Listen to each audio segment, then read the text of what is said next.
Channel. आज मैं आया हूँ आपके पास एक सॉल्यूशन लेके, जो एक बहुत बड़ी प्रॉब्लम है सब बच्चों की। एग्जाम से 2 दिन पहले 3 दिन पहले आप लोगों को पढ़ाई करनी होती है। आज इसको कोई चेंज नहीं कर सकता है। ऐसा नहीं है कि आप ही करते हो, हम भी ऐसे ही करते थे। बहुत सारे बच्चे ऐसे ही करते हैं। मतलब 100 में से 5% स्टूडेंट ऐसे होते हैं जो पूरे साल पढ़ते हैं। बाकी 95% आप जैसे मेरे जैसे हम लोग एग्जाम से 2 दिन पहले पढ़ते हैं। तो एग्जाम से 2 दिन पहले पढ़ने के लिए हम लोगों को चैप्टर्स का बेसिक बेसिक कंसेप्ट जानना बहुत जरूरी होता है, क्योंकि यार हमारा टारगेट क्या है? जस्ट पास होना। Let's come to the reality. बहुत सारे बच्चे ऐसे हैं जो चाहते हैं कि सर हमें बस पास करा दो।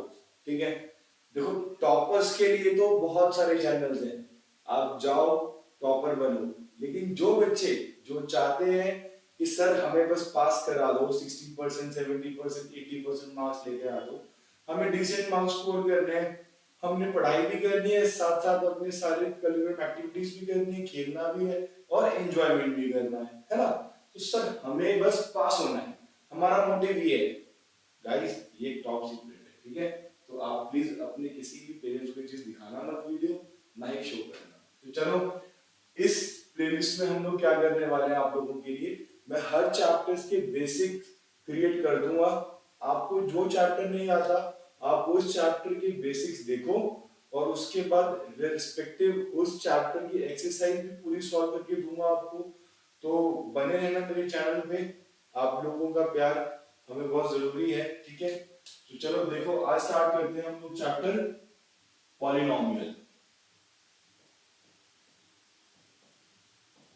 अब गाइस पॉलिनोमियल्स के साथ एक और चैप्टर जुड़ जाता है, दैट इज क्वाड्रेटिक इक्वेशन। तो पॉलिनोमियल्स एंड क्वाड्रेटिक इक्वेशन,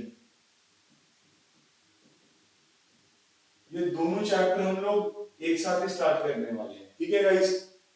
चलो डन है, स्टार्ट करते हैं। अब देखो जो चैप्टर का नेम होता है ना, उस चैप्टर का नाम रखने से पहले ना किसी ने सोचा होगा कि इस चैप्टर में क्या है। जिस बच्चे को चैप्टर का नाम समझ में आ गया, उसको चैप्टर के बारे में सब कुछ समझ में आ जाता है, वो याद कर पाता है, समझ पाता है कि मैंने इस चैप्टर में क्या पढ़ा था और क्या चीज है मैं वो उस चैप्टर की रिलेट कर सकता हूँ, ठीक है। आपको रिलेट करके पढ़ाई करनी है। तो देखो चैप्टर का नाम है पॉलिनोमियल्स एंड क्वाड्रेटिक इक्वेशन। यह आपकी एनसीईआरटी बुक का सेकंड चैप्टर है और ये आपका फोर्थ चैप्टर है, ठीक है गाइस। तो हम लोग स्टार्ट करने वाले हैं, दिख रहा है सबको? चलो दिख रहा है। तो हम स्टार्ट करने वाले हैं गाइस आपका चैप्टर नंबर 2, पहले पॉलिनोमियल, उसके बाद we will directly shift to quadratic equations, ठीक है। तो पॉलिनोमियल बेसिकली होता क्या है? What are polynomials? पॉलिनोमियल्स क्या होते हैं? They are the algebraic expression in which power of variable in which power of variable is whole number is whole number। समझ में आया? नहीं आया सर एक बार फिर से एक्सप्लेन कर दो। तो देखो इसके अंदर ना कुछ कीवर्ड्स हैं। क्या है? They are the algebraic expression. तो गाइस एल्जेब्रिक एक्सप्रेशन को आप सर्कल कर लो। Algebraic expression in which power of variable is a whole number, variable को सर्कल कर लो और होल नंबर को आप स्टार मार्क कर दो। तो एल्जेब्रिक एक्सप्रेशंस क्या होते हैं? एल्जेब्रिक एक्सप्रेशंस क्या होते हैं गाइस?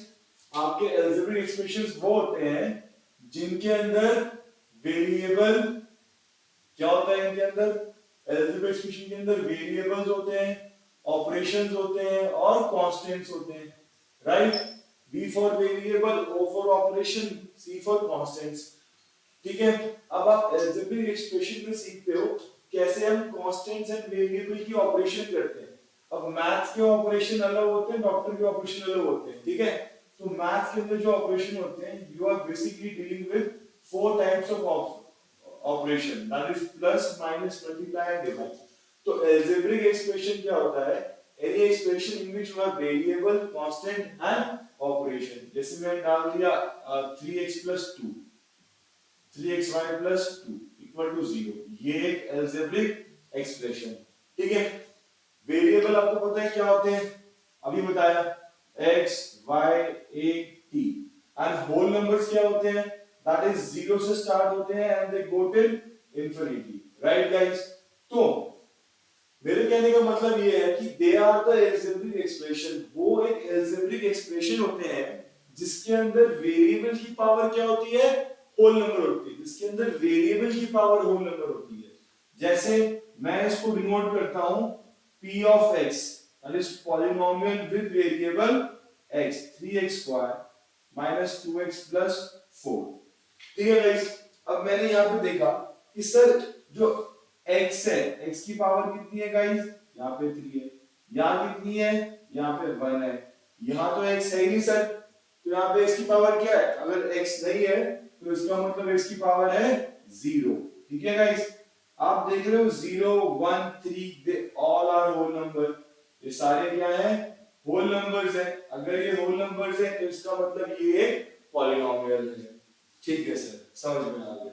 अगर ये पॉलिनोमियल, तो पॉलिनोमियल क्या नहीं होते, देखो ध्यान से, एक और एग्जांपल लो, मैं लिख दिया p of x equals to 3 root x plus 4x cube plus 12, लिख दिया जी। अब सर इस पॉलिनोमियल में आपने लिख दिया ये पॉलिनोमियल है, तो गाइस क्या ये पॉलिनोमियल है, चलो चेक करते हैं। अब यहाँ पे देखो x की पावर इसमें कितनी है, जैसे बताया ऊपर, अगर x नहीं है तो पावर इज 0।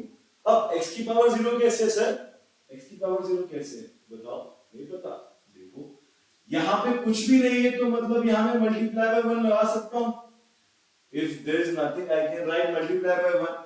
1 का मतलब क्या होता है, 1 का मतलब होता है anything power 0 is 1, right, any number power 0 is 1, किसी भी नंबर की पावर 0 जो होती है वो हमेशा 1 होती है। तो यहाँ पे 1 लिखा हुआ है तो इसका मतलब मैं यहाँ पे x की पावर 0 लिख सकता हूँ, तो यहाँ पर मैं x की पावर 0 लिख सकता हूँ, तो पावर क्या आ गई यहाँ पे, तो कांस्टेंट टर्म में हमेशा x की पावर क्या होती है गाइस, 0 होती है। ये क्या है 4x क्यूब, यहाँ कितनी पावर आ गई 3। अब ये रूट x का मतलब होता है x की पावर 1/2। आप पढ़ चुके हो 7th 8th क्लास में कि square square root, cube cube root, जब स्क्वायर होता है तो स्क्वायर जब ट्रैवल करता है, जैसे मान लो यहाँ पे x स्क्वायर इक्वल टू 4 है, जब स्क्वायर ट्रैवल करेगा तो ये क्या बन जाएगा, ये बन जाएगा √4। √4 का मतलब है 4 की पावर 1/2, ठीक है गाइस। तो आपने देखा यहाँ पे ये तो होल नंबर है, ये भी होल नंबर है, लेकिन सर ये तो फ्रैक्शन है, ये होल नंबर तो है ही नहीं, ये तो रैशनल नंबर है। अगर ये होल नंबर नहीं है, देखो कंडीशन ये है कि सारे वेरिएबल्स की पावर, सारे टर्म के वेरिएबल की पावर होल नंबर होनी चाहिए। अब यहाँ पे इस वाले टर्म में वैल्यू पावर कितनी है, 1/2 है, तो इसका मतलब ये पॉलिनोमियल नहीं है। अब अगर सर ये पॉलिनोमियल नहीं है तो क्या है गाइस, ये पॉलिनोमियल नहीं है तो ये एल्जेब्रिक एक्सप्रेशन है, एल्जेब्रिक एक्सप्रेशन। समझ में आया? मेरी थोड़ी सी रीडिंग बड़ी खराब है, आप प्लीज, कभी कभार स्पेलिंग मिस्टेक हो जाती है तो बट स्टिल आप देखना, समझना कि अगर कोई चीज ना समझ में आए तो आई राइट दैट, कोई इशू नहीं है, ठीक है गाइस। तो देखो अब हमने सीख लिया क्या कि पॉलिनोमियल क्या होते हैं, समझ में आ गया, आ गया सर। अब पॉलिनोमियल में बस याद रखना वेरिएबल की पावर हमेशा होल नंबर होनी चाहिए, क्या होनी चाहिए, वेरिएबल की पावर हमेशा होल नंबर होनी चाहिए, होनी चाहिए, ठीक है गाइस। अब देखो, अब इसी के साथ ना आपको मैं सिंपल चीज बताता हूँ, आप उसको नोट कर लो, समझ लो। कहीं पर भी x की पावर लिखी हुई √x, इसका मतलब x की पावर है 1/2। कहीं पे लिखा होगा 1/x, इसका मतलब इसकी पावर कितनी है, -1। प्रॉपर्टी करी हुई है ना, a की पावर m अपॉन a की पावर n, जब ये डिनोमिनेटर से न्यूमरेटर में जाता है तो ये पावर क्या बन जाती है, a की पावर -n। तो वही तो क्या है यहाँ पे, x की 1/x क्या हो जाएगा, x की पावर -1। तो ये दो चीजें याद रखना बस, बाकी सब आपको समझ में आ जाएगा। तो ये पॉलिनोमियल नहीं है, this is a algebraic expression, ठीक है। चलो पॉलिनोमियल समझ में आ गया ना। अब पॉलिनोमियल के बाद हम लोग जानते हैं क्वाड्रेटिक इक्वेशन क्या होती है। इसको थोड़ा सा बाद में करेंगे, पहले पॉलिनोमियल चैप्टर पूरा कर लेते हैं, फिर बात कंडीशन में ही आ जाएगा। तो देखो पॉलिनोमियल में से आपने जाना कि पॉलिनोमियल क्या होता है। अब ये रिस्पेक्टिव टर्म्स है, अब जानेंगे हम लोग टर्म्स क्या होती हैं। टर्म्स, अब देखो टर्म्स की बात करते हैं। मैंने यहाँ पे लिखा p of x equals to 3x cube minus 12x plus 7 डाल दिया है। देखो वेरिएबल में यहाँ पे हम लोग सिंगल वेरिएबल की बात कर रहे हैं, मल्टीपल वेरिएबल्स नहीं लेते, क्योंकि मल्टीपल वेरिएबल्स वाले बेसिकली अलजेब्रिक एक्सप्रेशन बन जाते हैं, उनको पॉलिनोमियल बोला जाता है। बट अब यहाँ पे हम लोग सिंगल वेरिएबल लेके चलेंगे, उसी को सॉल्व करेंगे 9th क्लास में। ठीक है गाइस, अब ये एक सिंगल टर्म है। What is this? This is a term. ये भी एक सिंगल टर्म है, ये भी एक टर्म है। तो इस टर्म में जो वेरिएबल के आगे जो न्यूमेरिक टर्म नीचे होती है, इसको हम बोलते हैं क्या? इसको हम बोलते हैं कोफिशिएंट। क्या बोलते हैं? Coefficient of x cube, that is 3। अगर मैं पूछूं कोफिशिएंट ऑफ x क्या है सर, तो गाइस आप लोग क्या बोलोगे? Coefficient of x is, you will tell -12, not 12, आप बोलोगे -12 है sir. Coefficient of x is -12, क्योंकि हम यूजुअली क्या करते हैं, हम जनरल फॉर्म में हमेशा इसको ऐसे लिखते हैं 3x² प्लस -12x प्लस 7, ऐसे लिखते हैं। हमेशा हम प्लस वाली टर्म को लेके चलते हैं, जैसे ax² plus bx plus c, आपने देखा होगा, पढ़ा होगा, है ना, पहले भी पढ़ा बचपन में ये। तो ax² plus bx plus c होता है। तो देखो जब कंपेयरिंग करते हैं तो a की वैल्यू 3 आ गई, b की वैल्यू -12, c की वैल्यू 7, तो वैसे ही coefficient of x will be -12। तो ये टर्म्स होती हैं, they all are basically term. ये क्या है? ये सारी की सारी टर्म्स है। ठीक है गाइस, अब टर्म्स के बेस पे आपको पता ही है पॉलिनोमियल्स क्या होते हैं ना। अगर मैं टर्म्स देखूंगा तो टर्म्स के बेस पे हमारे पास पॉलिनोमियल 3 टाइप के होते हैं, मोनोमियल, बाइनोमियल एंड ट्राइनोमियल।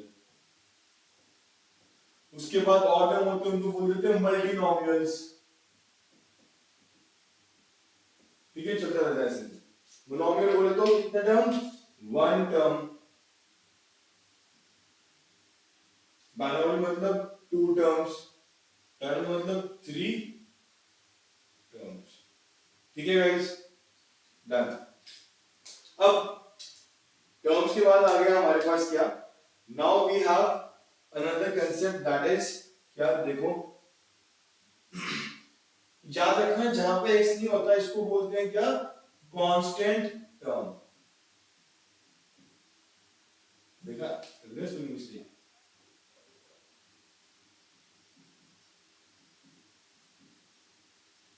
मैंने बोला था पहले कांस्टेंट टर्म। डन गाइस, अब देखो, अब हम जानेंगे पॉलिनोमियल क्या होता है, हमने सीख लिया, टर्म हमने सीख लिया क्या होता है। अब हमारे पास एक बहुत ही इंपॉर्टेंट चीज होती है, that is called degree. Degree क्या होती है? डिग्री होती है highest power of variable, highest power of variable in a polynomial. Highest power of variable in a polynomial is called degree.